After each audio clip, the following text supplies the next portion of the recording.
सत्ता नेपालको सार्वभौम सत्ता र राजकीय सत्ता नेपाली जनतामा निहित रहेको नेपाली जनतामा निहित रहेको नेपालको संविधानप्रति नेपालको संविधानप्रति पूर्ण वफादार रही सत्यनिष्ठापूर्वक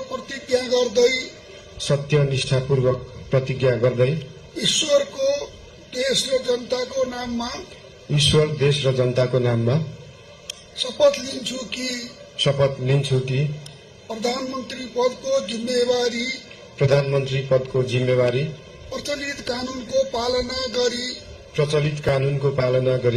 मुलुक र जनताको भलो चिताई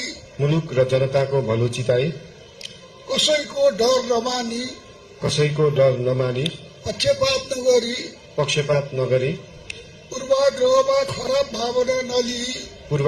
वा खराब भावना नलिई ईमानदारीका साथ गर्नेछु र आफ्नो कर्तव्य पालनको सिलसिलामा आफूलाई जानकारीमा आएको कुरा म पदमा बहाल रहँदा वा नरहँदा जुनसुकै अवस्थामा पनि प्रचलित कानूनको पालना गर्दा बाहेक अरू अवस्थामा कुनै किसिमबाट पनि प्रकट वा संकेत गर्ने छैन। धन्यवाद। यसपछि नवनियुक्त सम्माननीय प्रधानमन्त्रीज्यूलाई आफ्नो आसनमा रही शपथ पत्रमा हस्ताक्षर गरिदिनु हुन अनुरोध गर्दछु।